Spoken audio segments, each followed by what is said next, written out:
Bueno, esta tarde vamos a hablar sobre anemia por deficiencia de hierro, que es un tema pues, muy importante a nivel mundial y en varias poblaciones. Vamos a empezar con un caso clínico que es pues, bastante común. Se trata de una mujer de 28 años de edad. Ella pues es abogada de acá de la Ciudad de México y ella pues inició su padecimiento hace 6 meses con hipodinamia, palidez tegumentaria y posteriormente refiere que presentó caída de cabello, uñas frágiles y geofobia.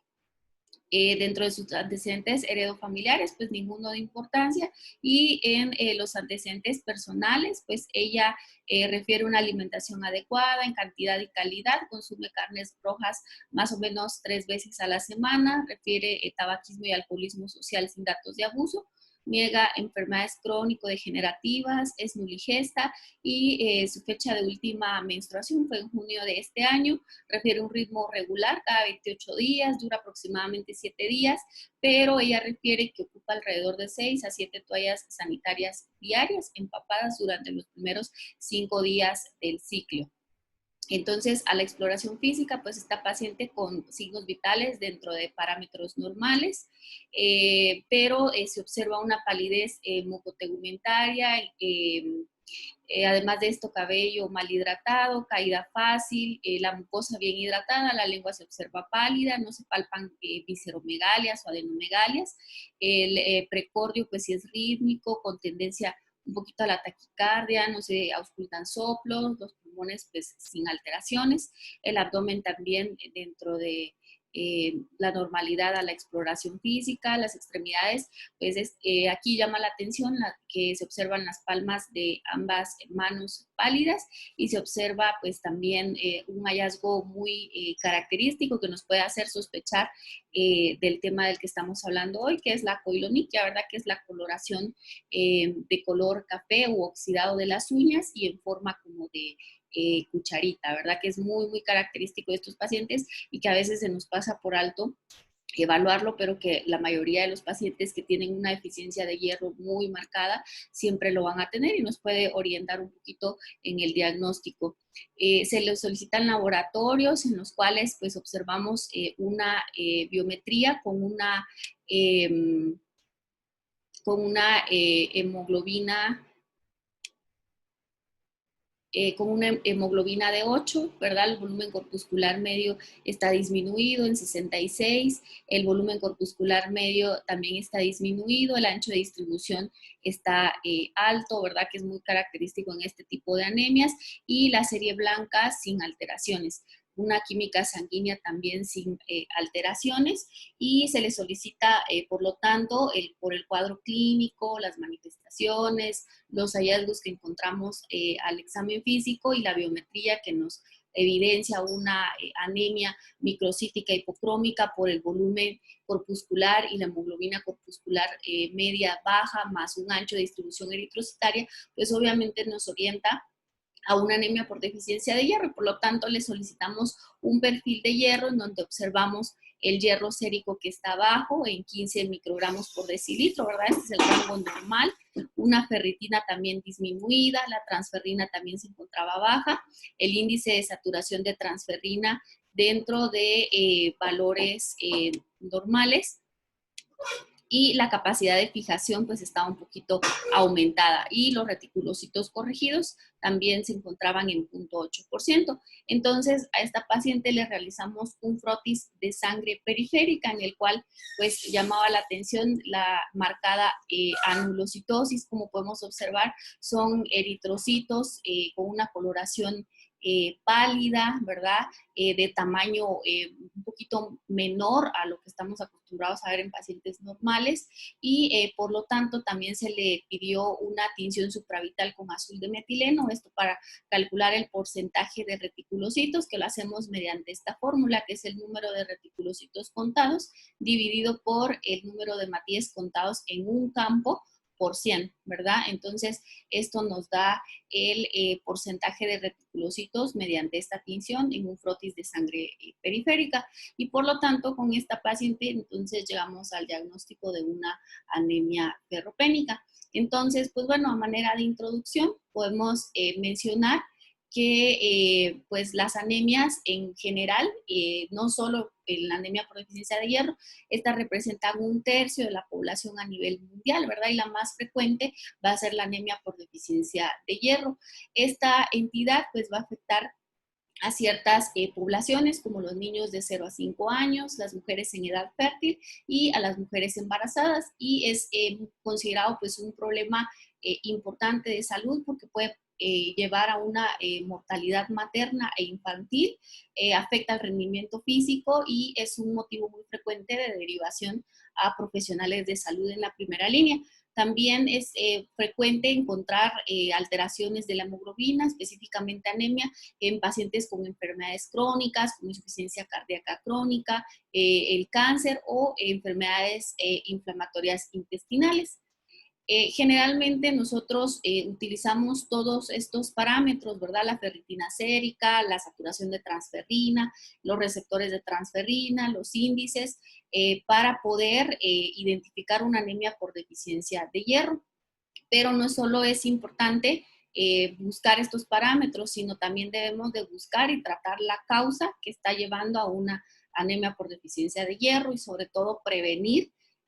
posteriormente estos cuadros con la fortificación de alimentos y la suplementación adecuada. El hierro oral pues se ha considerado el tratamiento de primera línea para esta entidad durante muchos años. Sin embargo, actualmente pues el hierro intravenoso ha demostrado reponer las reservas de hierro de una forma pues segura y eficaz, y actualmente pues todo se basa en la hepcidina, que ha tomado un papel muy importante como objetivo diagnóstico y terapéutico. Entonces, cuando hablamos de una anemia por deficiencia de hierro, es muy importante hablar de la deficiencia de hierro. En este aspecto, pues vamos a tener dos escenarios. Podemos tener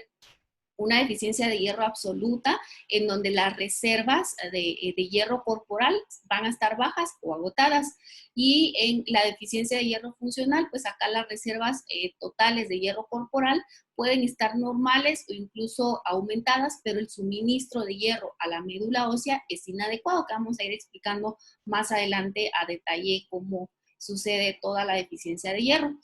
El hierro pues es muy importante en el organismo porque tiene funciones vitales como la respiración, la producción de energía, la síntesis de ADN, y también participa en la proliferación celular. Y nuestro cuerpo pues está especializado para poder retener hierro cuando tenemos una deficiencia o reciclar el hierro cuando tenemos alguna sobrecarga. Y se ha descrito que pues los niveles excesivos de hierro pues van a ser tóxicos para el organismo, específicamente para algunos órganos, y la absorción normal es de 1 a 2 miligramos al día.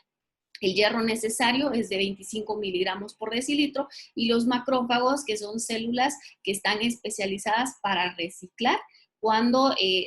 hierro cuando tenemos un exceso, y por lo tanto la hepcidina, esta juega un papel importante como un termostato regulando el hierro corporal para que éste se mantenga en rangos normales, para que no se eleve, porque pues el hierro en exceso es tóxico y tampoco tengamos una deficiencia de hierro. Cuando hablamos de una deficiencia de hierro, pues hacemos referencia a una reducción de las reservas de hierro. Generalmente, una deficiencia de hierro va a preceder a una anemia por deficiencia de hierro. Si la deficiencia de hierro no la logramos identificar a tiempo o esta sigue progresando, entonces pues ya vamos a tener una anemia por deficiencia de hierro, que como ya mencionamos, pues generalmente vamos a tener el hierro sérico bajo, va a haber anemia con disminución de los parámetros de la hemoglobina, y los glóbulos rojos, como vemos en esta imagen, pues van a estar hipocrómicos y microcíticos, ¿verdad? Que es muy característico de esta entidad. También es importante mencionar la eritropoyesis restringida al hierro, en donde tenemos que el suministro de hierro desde los precursores eritroides se ve afectado, y por lo tanto se van a alterar las reservas, o vamos a empezar a consumir las reservas de hierro porque nuestra médula ósea pues no va a estar produciendo la cantidad adecuada de precursores y por lo tanto empezamos a consumirnos la reserva. Y esto lo vamos a ver sobre todo en pacientes con anemia por inflamación crónica, pacientes con trastornos autoinmunitarios, el cáncer, las infecciones, en pacientes con enfermedad renal crónica y también en pacientes de mayor edad.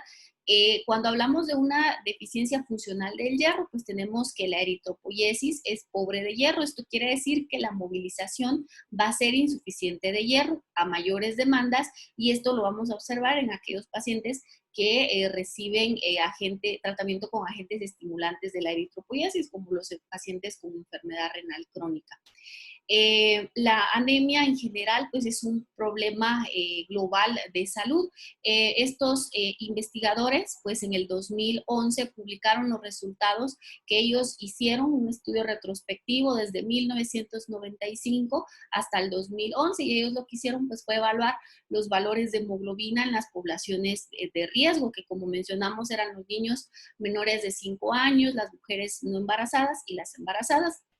Y ellos observaron que en los niños hasta un 43% a nivel mundial pues tenían hemoglobinas bajas, ¿verdad? De 11.1 en niños, el 38% de las embarazadas y el 29% de las mujeres no embarazadas pero en edad fértil pues tenían una alteración de la hemoglobina, ¿verdad? Con descenso de esto. La deficiencia de hierro pues está descrito que afecta hasta 2 billones de la población y la anemia por deficiencia de hierro pues va a ser la causa de esta deficiencia. Y también dentro de la epidemiología se menciona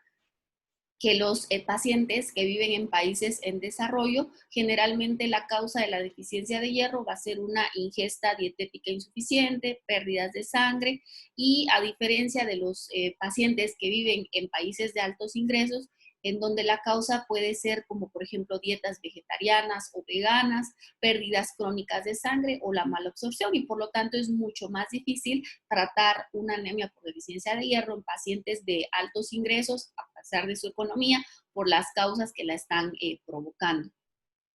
Acá en esta imagen pues tenemos la prevalencia de la anemia en niños de 0 a 5 años y como podemos observar acá en los países que están de color púrpura pues tienen más del 60% de prevalencia de anemia, ¿verdad? Y generalmente lo vemos en países de África, en donde pues tienen una prevalencia bastante alta de anemia por deficiencia de hierro, a diferencia de Latinoamérica, en donde como podemos observar, la prevalencia va de un 20 a un 40%. En las mujeres embarazadas también la mayor prevalencia se observa también en países como África y también en América Latina pues es mucho menor la prevalencia de un 20% aproximadamente y como podemos observar en mujeres no embarazadas pero en edad fértil la prevalencia de anemia es mucho más baja a nivel mundial. Por ejemplo acá en América Latina ves menos del 20% en esta población la prevalencia de anemia por deficiencia de hierro. Actualmente se habla mucho de la modificación de la homeostasis del hierro en la deficiencia de hierro. Generalmente nosotros adquirimos el hierro de los alimentos o cuando lo adquirimos por suplementos por vía oral y la epsidina pues va a jugar un papel muy importante porque como ya mencionamos, controla los niveles de hierro. La epsidina pues es considerada como un reactante de fase aguda que va a regular las fluctuaciones de los niveles plasmáticos de hierro, ya que cuando el hierro se absorbe en los enterocitos o a través de los macrófagos en el vaso, pues la degradación de la ferroportina para poder exportar el hierro, necesitamos un equilibrio o una activación o bloqueo de la epsidina que nos permita liberar el hierro y de no ser así, pues se empieza a acumular y no se absorbe. La epsidina se sintetiza principalmente, pero no de forma exclusiva en el hígado y la expresión de la epsidina se va a encontrar incrementada en los casos de la sobrecarga de hierro, procesos inflamatorios o enfermedades infecciosas y la expresión de la epsidina pues va a estar suprimida en aquellos casos en donde hay una expansión de la eritropoiesis, una deficiencia de hierro o una hipoxia tisular y esto nos va a regular que el hierro pueda ser liberado de la ferroportina ferroportina, como vamos a explicar más adelante, y este pueda ser liberado y pueda absorberse en los diferentes órganos en los cuales va a actuar. Se ha demostrado que en las niñas y mujeres jóvenes, pues estos van a tener niveles más altos de hepcidina, y en los hombres y mujeres posmenopáusicas, pues esta expresión va a estar disminuida independientemente de los niveles séricos de ferritina de estos pacientes. ¿Qué sucede en la deficiencia de hierro? Pues bueno, acá lo que pasa es de que la transcripción de la hepcidina va a estar suprimida, ¿verdad? La expresión de la hepcidina va a estar bloqueada para poder permitir que la ferroportina pueda liberar hierro, este pueda ser absorbido y este pues hierro que se absorbió adecuadamente pueda ser liberado a las reservas corporales, y en esto pues juega un papel muy importante en la captación intestinal, el transportador de metales divalentes y el factor inducible por hipoxia 2 alfa que vamos a explicar en esta imagen. Cuando nosotros tenemos una deficiencia de hierro, ¿verdad? O aquí a nivel renal lo que sucede en el ciclo del hierro para que podamos tener un mecanismo de adaptación a la deficiencia de hierro, a nivel renal se expresa el factor inducible por hipoxia 2 alfa. Esto lo que hace a nivel renal es que se empiece a expresar o a generar más cantidad de eritropoyetina a nivel renal, que se empiece a sintetizar más eritropoyetina, y esta lo que hace es que a nivel de la médula ósea estimula la eritropoiesis para que se puedan generar más precursores eritroides, en donde pues ya se deriva toda la serie roja. Entonces, cuando la eritropoyetina viene a la médula ósea y hace que se liberen más eritroblastos o precursores eritroides, pues empiezan a generar, vamos a tener mayor producción de células rojas o eritrocitos, pero estos van a ser eritrocitos que rápidamente van a ser degradados, se vuelven senescentes, o sea, ya no son funcionales, y estos son captados por los macrófagos en el vaso. Entonces, una vez que estos eritrocitos son captados por los macrófagos en el vaso, lo que hacen es que reciclan el hierro, ¿verdad? Y sirve como una reserva de hierro. En el caso de una anemia por deficiencia de hierro, esta es una reserva muy importante que nos ayuda a suministrar hierro a los tejidos. ¿Qué sucede a nivel intestinal? Pues bueno, tenemos acá un enterocito, que es una célula que está en la luz intestinal, y este enterocito pues es la célula que se encarga de captar el hierro. Cuando nosotros ingerimos el hierro de los alimentos o hierro por vía oral, pues este llega y llega en estado férrico, ¿verdad? Para que este hierro pueda ser absorbido en la luz intestinal necesita ser reducido a un estado ferroso, y esto lo hace a través de una enzima que se llama citocromo B duodenal, que está aquí en la luz intestinal, en estas vellosidades. Una vez que el hierro es reducido, pues va a ingresar al enterocito, y aquí adentro puede ser almacenado en forma de ferritina como reserva en el caso de que sea requerida y pueda ser liberada, o pues pasa al torrente, ¿verdad? Y para poder ser liberado, acá tenemos otra puerta que es la ferroportina, que permite la salida del hierro y que pueda llegar a los tejidos y poder ejercer sus funciones. La hepcidina, como ya mencionamos, se sintetiza en su mayor cantidad a nivel hepático, y entonces acá, dependiendo de los mecanismos que activen o bloqueen la hepcidina, pues esta va a poder ser liberada, y por lo tanto va a permitir que el hierro se libere, ya sea de los enterocitos o de las reservas que los macrófagos pues captaron de los hierros, de los eritrocitos que ya estaban pues a punto de morir, y para que este hierro pues pueda ser liberado y pueda llegar a órganos importantes como corazón y músculo esquelético y pueda ejercer funciones vitales para el organismo. Dentro de las causas de deficiencia de hierro, pues tenemos las causas fisiológicas, dentro de las cuales podemos mencionar el incremento de la demanda, como por ejemplo durante la infancia, la adolescencia, periodos menstruales abundantes, el embarazo, o pacientes que donan sangre, ¿verdad? También tenemos causas ambientales, como por ejemplo una dieta insuficiente, pacientes con malnutrición, o la dieta, que también puede ser una causa importante de deficiencia de hierro, como las personas que pues son vegetarianas o veganas o que tienen una dieta pobre en hierro. Dentro de las causas patológicas tenemos la disminución de la absorción, que puede verse en aquellos pacientes que tuvieron alguna gastrectomía, un bypass duodenal, cirugías bariátricas, también en las infecciones por Helicobacter pylori. Las gastritis atróficas también pueden provocar una disminución de la absorción, o cuando hay pérdidas crónicas de sangre, ya sea de tracto gastrointestinal, que son muy frecuentes, o geniturinarias, que también pueden provocar una anemia por deficiencia de hierro. También pueden haber causas relacionadas a medicamentos, como por ejemplo los glucocorticoides, los salicilatos, los AINES o los inhibidores de bomba de protones. Genéticos, pues actualmente se menciona una entidad que es la anemia por deficiencia de hierro refractaria al hierro, que también puede ser muy importante en algunos casos, y la eritropoiesis restringida al hierro, como los pacientes que reciben agentes estimulantes de la eritropoiesis, como la eritropoyetina, o anemia por enfermedad crónica o renal. Acá en esta tabla pues tenemos algunos factores que pueden ayudar o inhibir la absorción del hierro. Por ejemplo, los alimentos ricos en calcio, los taninos del té o del café y los fitatos de los cereales, pues se ha demostrado que estos inhiben la absorción del hierro y por lo tanto no los debemos recomendar cuando damos tratamiento con hierro por vía oral. Y los que favorecen la absorción, pues el ácido ascórbico y algunas legumbres y el hierro en estado ferroso, pero este ya es cuando lo administramos por vía oral para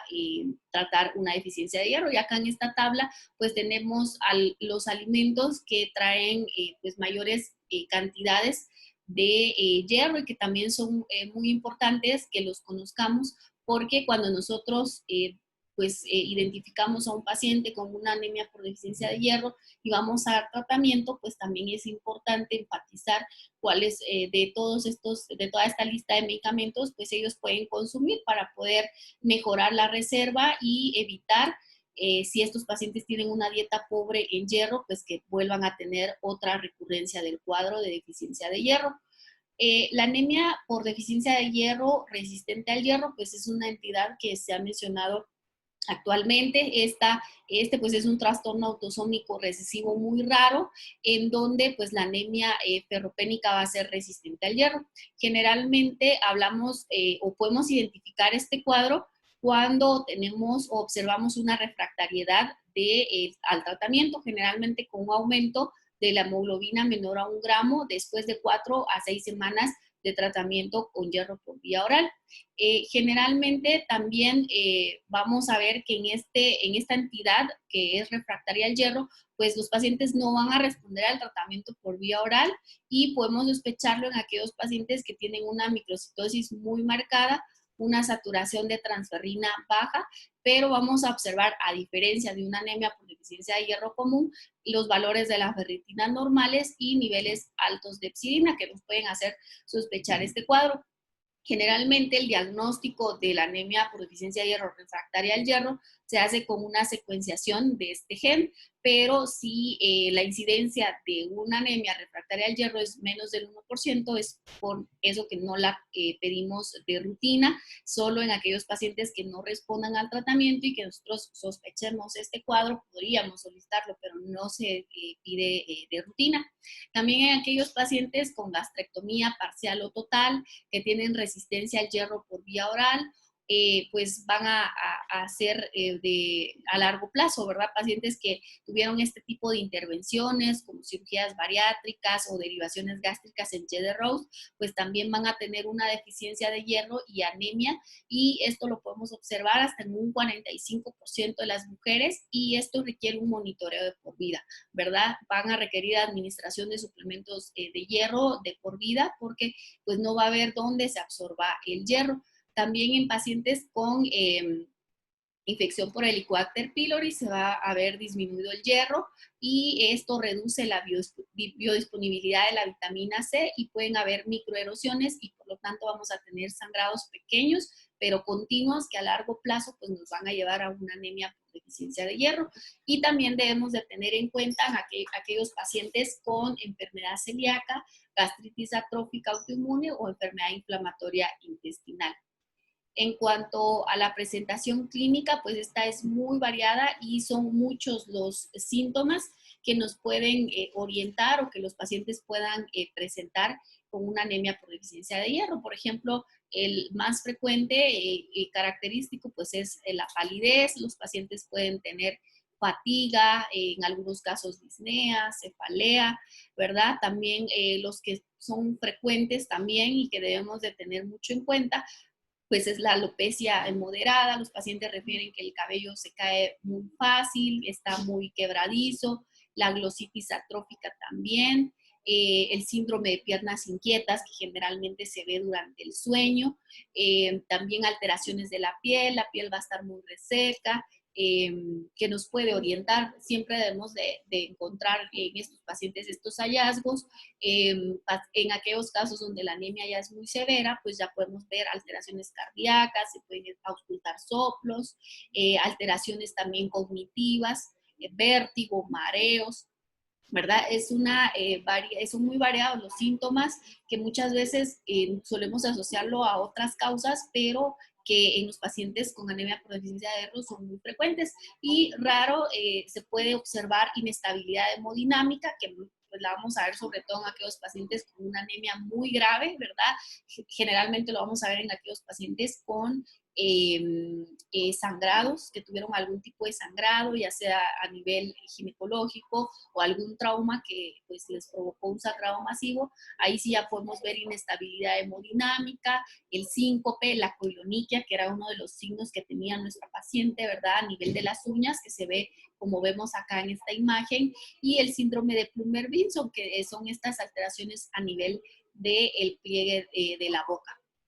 En cómo vamos a hacer la determinación del estado de hierro. Pues bueno, esta tabla es muy, muy importante porque nos va a ayudar a definir en qué escenario nos encontramos. Cuando hablamos de una deficiencia de hierro, pues generalmente vamos a encontrar el hierro bajo, la saturación de transferrina va a ser mayor a 16, vamos a tener una ferritina baja, pero como estamos hablando de una deficiencia de hierro, que es la entidad que precede a una anemia, vamos a tener hemoglobina normal con volúmenes normales y la hepcidina pues sí va a estar bajita, los reticulocitos también van a estar disminuidos. En una anemia o una deficiencia de hierro funcional, pues acá también la diferencia es que la transferrina, la saturación de transferrina puede estar normal o baja, a diferencia de la deficiencia de hierro.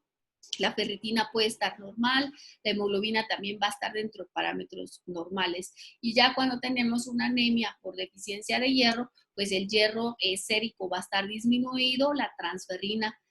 va a estar disminuida, la ferritina también va a estar baja, ya vamos a tener anemia, una hemoglobina baja, con volumen corpuscular y hemoglobina corpuscular media también disminuidas, la hepcidina va a estar alta y los reticulocitos van a estar bajos, ¿verdad? En una anemia por deficiencia de hierro refractaria al hierro, la diferencia es que los niveles de la hepcidina pueden estar normales o altos y que nos puede orientar, sobre todo en aquellos pacientes que no responden al tratamiento por vía oral. En cuanto al tratamiento, pues bueno, desde hace muchos años, pues fue Thomas Sydenham quien utilizó por primera vez el tratamiento para el hierro. Él empezó a utilizar las sales orales de hierro, pero en ese momento se describía que las utilizaba para un trastorno al que denominaron en ese tiempo clorosis, que era considerado como un problema histérico por las manifestaciones que tenía más que por una anemia por deficiencia de hierro. El primer compuesto de hierro intravenoso pues fue el sacárido de hierro. Sin embargo, actualmente las formulaciones de hierro tradicionales, tanto orales como intravenosas, pues están un poquito lejos de ser las ideales, sobre todo por las alteraciones de la tolerabilidad y seguridad que cada una de ellas tiene. En cuanto a la farmacocinética, pues cómo actúa el hierro oral y el hierro intravenoso, pues son bastante diferentes. El mecanismo mediante el cual estos van a absorberse, pues va a variar significativamente, y esto pues lo vemos acá en esta imagen, en donde nosotros cuando administramos tratamiento con hierro por vía oral, pues este llega al estómago, en donde se necesita un pH bajo para que este hierro pueda ser oxidado y pueda llegar al duodeno. ¿verdad? Acá, como sabemos, todavía es tejido intestinal, vamos a tener enterocitos, vamos a tener microvellosidades y como ya sabemos, en los enterocitos es donde se absorbe el hierro, ¿verdad? Siempre necesitamos que el hierro se pueda absorber bien, siempre y cuando no hayan enfermedades intestinales que puedan alterar la absorción del hierro. Y está descrito que el hierro por vía oral, cuando llega al intestino y no se absorbe por diferentes causas, pues el hierro que se acumula en el intestino es el responsable de los efectos secundarios que comúnmente se reportan en el hierro con tratamiento por vía oral, a diferencia del hierro intravenoso. Cuando nosotros administramos hierro por vía intravenosa, lo que estamos administrando pues es un complejo de hierro carbohidratos. Esto es lo que forma o es la formulación del hierro intravenoso. Entonces, el hierro pues son las partículas de color naranja y los complejos de carbohidrato pues es rodea y le da estabilidad a este complejo. Entonces, cuando nosotros administramos en el torrente sanguíneo el hierro intravenoso, este es captado por los macrófagos y pues internaliza este complejo y lo desintegra, permitiendo que el hierro pueda ser liberado también por la ferroportina y pueda actuar. Entonces, como vemos, los mecanismos por los cuales actúa el hierro oral y intravenoso, pues son bastante diferentes, al igual que sus efectos secundarios o algunas complicaciones que podamos tener. El tratamiento con hierro por vía oral pues es reportado comúnmente como un tratamiento fácil, barato y que a menudo es efectivo, pero no siempre. Generalmente el hierro por vía oral pues lo vamos a reservar para aquellos pacientes con anemia leve a moderada que tengan hemoglobinas arriba de 11 entre 8 y 10 gramos por decilitro. Generalmente cuando tenemos una anemia por deficiencia de hierro severa, es decir, menos de 8 gramos por decilitro de hemoglobina, independientemente de cuál sea la causa, pues está indicado el uso de los nuevos compuestos por hierro intravenoso porque han demostrado corregir las reservas de hierro de una forma eficaz y rápida en comparación con el tratamiento por vía oral. Los pacientes que están severamente sintomáticos, que tengan ya inestabilidad hemodinámica, datos de isquemia cardíaca, pues en ellos ya está indicado la transfusión de glóbulos rojos como tratamiento de este. En el tratamiento del hierro por vía oral, pues tenemos en el mercado una gran variedad de presentaciones, ¿verdad? Podemos encontrar el hierro por vía oral en forma de píldoras, tabletas efervescentes o en forma de jarabes o suspensiones, ¿verdad? Podemos encontrarlo también en diferentes formulaciones. Podemos adquirir el hierro por vía oral, ya sea en estado férrico, o ya reducido en estado ferroso para su fácil absorción, ¿verdad? Y las sales de hierro o complejos de polisacáridos de hierro podemos encontrarlo en cualquiera de sus dos estados para evitar uno de los pasos que es la reducción. Entonces, acá tenemos nuevamente un enterocito. Generalmente el hierro dietético viene en estado férrico y por lo tanto pues va a ser insoluble. Entonces el hierro que nosotros adquirimos de los alimentos o el hierro que estamos dando de tratamiento por vía oral, pues si viene en estado férrico, necesita ser reducido acá en la vellosidad de los enterocitos por esta enzima que es el citocromo B-duodenal. Acá también en las vellosidades intestinales vamos a tener una puerta que es el transportador de metales divalentes que permite la entrada del hierro una vez que está reducido y lo internaliza dentro del eritrocito. Acá adentro el hierro puede reservarse en forma de ferritina, ¿verdad? Como reserva, o pasa y acá tenemos en la membrana vasolateral del enterocito, tenemos otra puerta que es la ferroportina que le permite la salida del hierro. Entonces, la absorción del hierro hemo, que es el hierro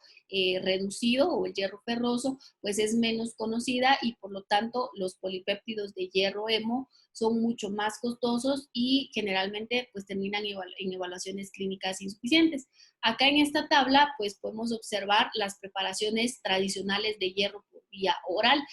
Podemos encontrarlo como sulfato ferroso, gluconato ferroso o como fumarato ferroso, que es el Autrin. Entonces, el sulfato ferroso o cualquiera, independientemente de cuál sea la formulación de hierro por vía oral, La dosis estándar que nos recomiendan es de 100 a 200 miligramos al día. Podemos administrar 100 miligramos 2 veces al día o 60 miligramos 3 veces al día.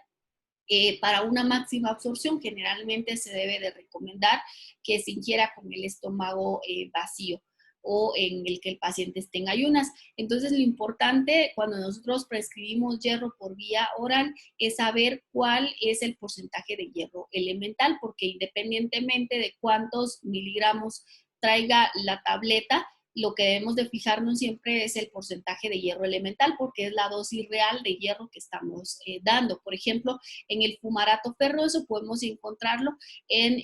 tabletas de 105 miligramos,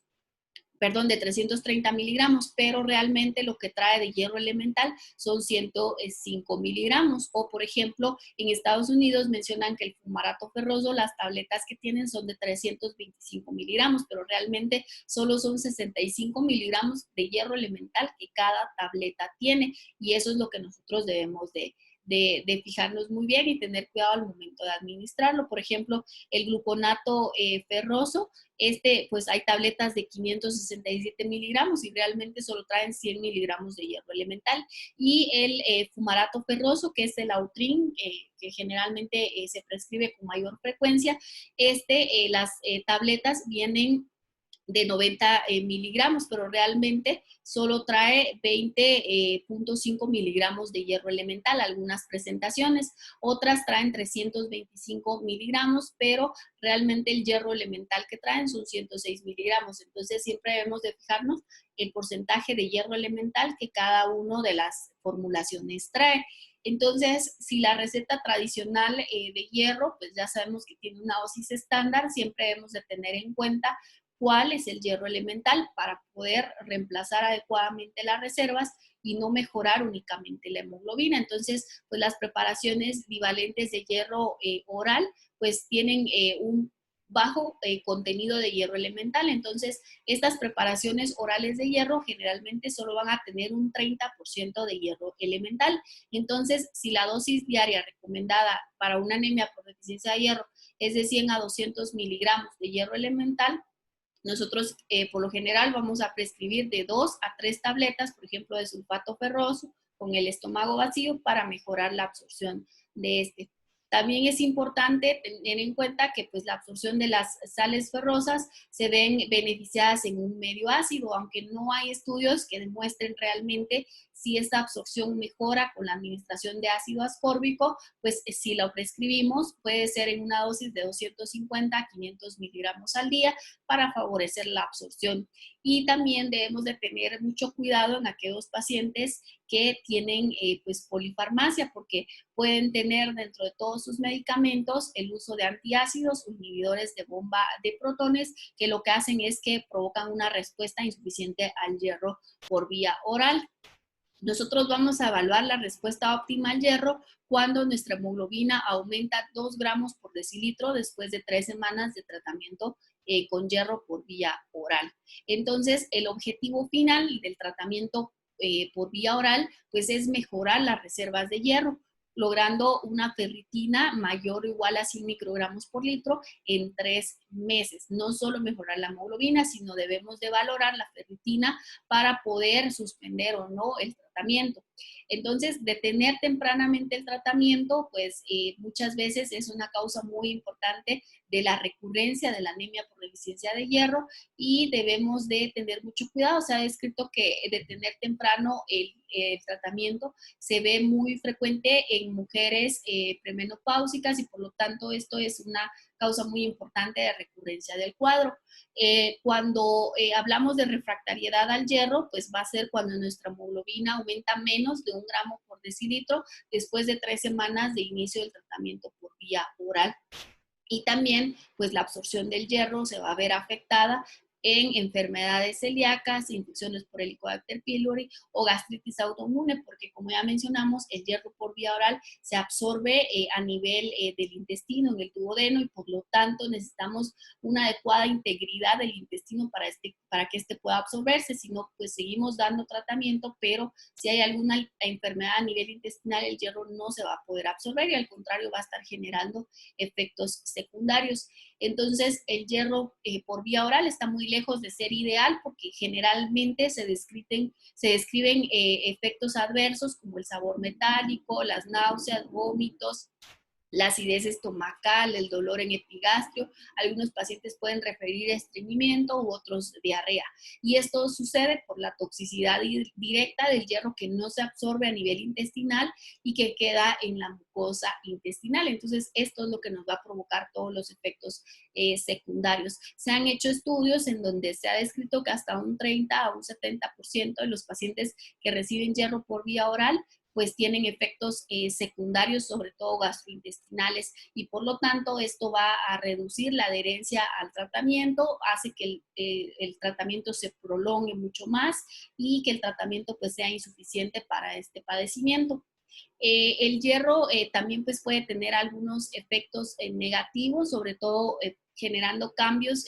a nivel intestinal. Como ya mencionamos, pues el hierro no absorbido generalmente queda en la mucosa intestinal y este no se absorbe, pero también es importante tener mucho cuidado cuando se prescriben suplementos alimenticios. Por ejemplo, se ha descrito en los niños o lactantes kenianos que pues es una población muy pobre, que tiene mucho porcentaje de desnutrición y por lo tanto muchas organizaciones lo que hacen es donarles suplementos vitamínicos o suplementos fortificados con hierro, pero esto se ha visto que en estos pacientes disminuye, por ejemplo, las bacterias comensales beneficiosas, como las bifidobacterias o los lactobacilos, y lo que hacen es que incrementan las enterobacterias patógenas, como la E. coli. Entonces, no es lo mismo dar un suplemento fortificado con hierro a un tratamiento específico para una deficiencia de hierro, porque pues estos pacientes lo que tienen es un grado de desnutrición y les estamos dando pues, hierro que no lo requieren y por lo tanto vamos a potenciar generalmente que tengan enfermedades infecciosas además de esto. La terapia con hierro oral en la era de la epsidina, pues generalmente la eficacia óptima del hierro por vía oral requiere de la integridad de la mucosa gastrointestinal para que ésta pueda tener una supresión adecuada de la epsidina y podamos tener una actividad completa de la ferroportina, que es la puerta que nos permite la salida del hierro y este pueda ser absorbido. En la anemia por deficiencia de hierro, pues vamos a tener niveles de epsidina bajos o indetectables. Entonces, esto generalmente nos va a ayudar a que el hierro se absorba de una forma mucho más fácil. En la anemia por deficiencia de hierro o generalmente que es refractaria al hierro, la vamos a encontrar sobre todo en etapas tempranas de la vida y además de esto en aquellos pacientes con insuficiencia cardíaca crónica. Está escrito que hasta un 30% de los pacientes tienen cierto grado de anorexia y por lo tanto tienen edema de la mucosa intestinal y pueden tener sangrados ocultos o microsangrados que generalmente pues, a largo plazo van a llegar a provocar una deficiencia de hierro y por lo tanto estos pacientes van a tener una menor utilización del oxígeno, van a requerir terapia de hierro por vía intravenosa y el hierro por vía oral en estos pacientes pues generalmente no va a ser beneficioso. Además de esto, se ha descrito que el administrar el hierro 2 veces al día o una vez al día, pues también puede ayudar a mejorar los resultados. Por ejemplo, este estudio, aquellos pacientes en quienes se administra el hierro una vez al día, ha demostrado que el hierro se absorba mucho mejor que en aquellos pacientes en quienes prescribimos el hierro cada 12 horas o incluso dependiendo del porcentaje de hierro elemental, se puede prescribir hasta 3 veces, pero esto ha demostrado que bloquea la absorción del hierro y por lo tanto una forma de prescribirlo es de que se tome una vez al día en las mañanas con el estómago vacío. Y también este es otro estudio pues muy interesante en donde han demostrado que administrar el hierro a días alternos pues también favorece la absorción del hierro y bloquea de una mejor manera la epsidina y que ésta pueda liberar el hierro que se está administrando. En comparación que si administramos el hierro todos los días, pues este no va a tener, vamos a tener un bloqueo de la absorción del hierro y por lo tanto otra forma en aquellos pacientes que, por ejemplo, no toleran el hierro todos los días por sus efectos secundarios, podemos prescribirlo cada 48 horas y es una forma bastante buena que ha demostrado incluso mejorar la absorción del hierro y corregir rápidamente las reservas. En cuanto a los nuevos preparados de hierro por vía oral, pues el hierro sucrosomial es un hierro que se absorbe de una forma diferente a las preparaciones tradicionales, que como ya mencionábamos, necesitamos la adecuada integridad del intestino, de las células, de los enterocitos, para que esta puedan ingresar y puedan absorberse, pero a diferencia de el hierro sucrosomial, lo que hace es que se absorbe entre ambas células, entre ambos enterocitos, independientemente de cómo esté esta célula y permita pues pasar a la circulación y pueda absorberse de una forma mucho más fácil, que pues son los nuevos preparados que están surgiendo actualmente. Con el hierro sucrosomial pues se ha estudiado únicamente en pacientes con enfermedad renal crónica que no tienen terapia de reemplazo renal. La dosis de hierro sucrosomial pues es de 30 miligramos al día y este hierro pues lo que ha demostrado es que sí disminuye los efectos secundarios porque pues obviamente todo el hierro se va a absorber, no va a quedar en la luz del intestino y por lo tanto no tenemos efectos gastrointestinales, pero sí ha demostrado que vuelve a tener a largo plazo una recurrencia del cuadro de anemia por deficiencia de hierro. Ahora, en cuanto al hierro intravenoso, pues como ya mencionamos, se empezó a utilizar desde 1947 en la forma de sacárido de hierro y antes, pues el hierro intravenoso o el hierro que se administraba por vía intramuscular era como reportado muy doloroso. Al administrarse mediante esta vía intramuscular, pues era por una toxicidad hemodinámica grave porque era hierro lábil libre y que provocaba pues muchos efectos secundarios. Pero la formulación o las nuevas formulaciones de hierro intravenoso, pues estas están preparadas para administrarse únicamente por vía intravenosa, porque pues por vía intramuscular ya se demostró que pues tiene muchos efectos secundarios y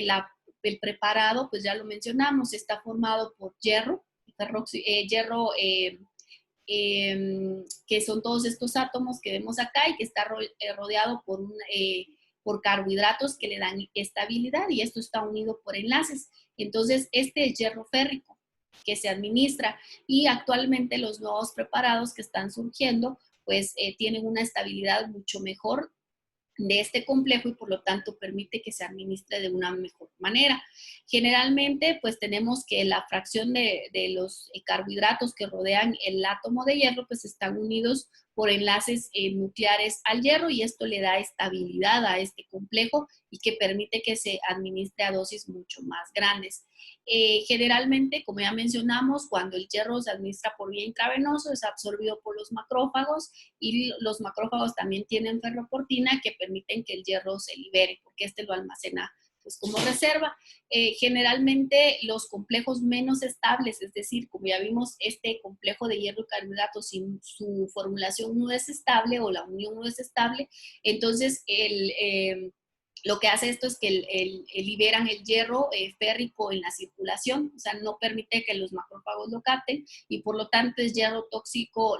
libre que pues puede provocar efectos secundarios. Entre más estable sea el complejo, pues menos van a ser las reacciones de infusión. Generalmente las reacciones que se produzcan con el hierro intravenoso van a ser muy bajas. Está reportado con una incidencia de 1 por cada 200 casos. Puede manifestarse como urticaria, dolor precordial, cefalea, dolor muscular o en algunos casos pueden referir también dolor precordial.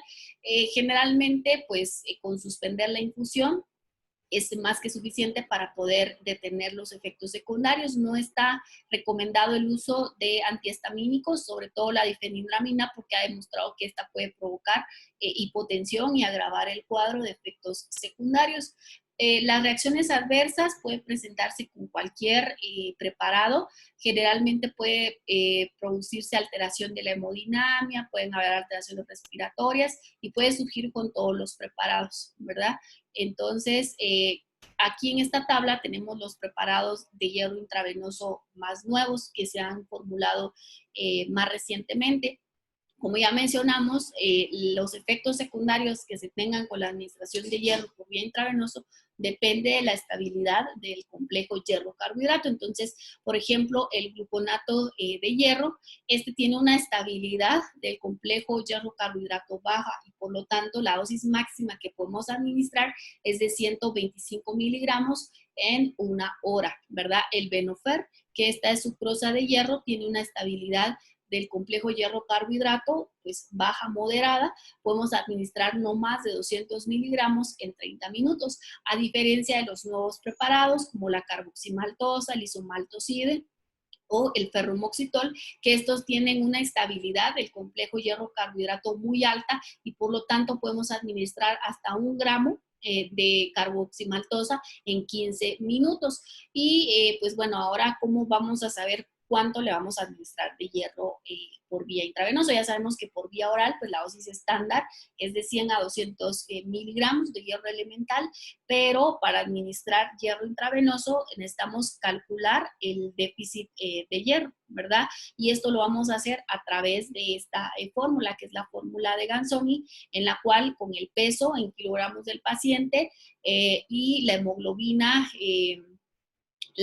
normal menos la hemoglobina del paciente por 0.24, que es una constante, más el depósito de hierro en miligramos. ¿Cómo vamos a saber cuál es el depósito de hierro en miligramos? Pues acá tenemos que en pacientes menores de 35 kilogramos el depósito de hierro es de 15 miligramos por kilogramo de peso, pero en los adultos, todos más de 35 kilogramos, pues el depósito de hierro va a ser de 500 miligramos. Entonces, por ejemplo, acá tenemos el caso de un paciente de 70 kilogramos que tiene una hemoglobina de 8, entonces para calcularle el déficit corporal de hierro y saber cuánto hierro le vamos a administrar por vía intravenoso, lo calculamos mediante la fórmula y este paciente pues tiene un déficit de hierro de 1.700 miligramos. Entonces 1.700 miligramos es lo que necesitamos administrarle de hierro intravenoso, sabiendo y dependiendo de qué preparado intravenoso vamos a utilizar, así van a ser las dosis que vamos a administrar. Por ejemplo, si este paciente tiene 1.700 miligramos de hierro de déficit y si utilizamos, por ejemplo, la carboximaltosa, pues con 2 dosis logramos corregir el déficit de hierro, porque pues podemos administrar hasta 1 gramo en una sola dosis. Pero si utilizamos, por ejemplo, el gluconato de hierro, que tiene una estabilidad baja del complejo hierro-carbohidrato, pues tenemos que administrar muchas dosis de hierro intravenoso para poder corregir la reserva de este paciente. Y estos pues son los preparados que ya mencionamos en la tablita previa, que son los preparados más nuevos y que nos permiten pues corregir mucho más rápido y tienen pues menos efectos secundarios. Acá en esta otra tabla pues tenemos las indicaciones del uso de hierro intravenoso. Puede ser en aquellos pacientes que tienen falla al tratamiento por vía oral, por ejemplo, por procesos malabsortivos, alguna alteración a nivel gastrointestinal, enfermedades crónicas, como insuficiencia cardíaca crónica, estos pacientes que se benefician más del hierro por vía intravenoso, pacientes con enfermedad renal crónica en estadios severos, enfermedad inflamatoria intestinal, por ejemplo, una falla cardíaca, también en anemias perioperatorias podemos hacer uso del hierro intravenoso, en pacientes con cáncer o hemorragias uterinas masivas también podemos administrar el hierro intravenoso. Y eso sería todo.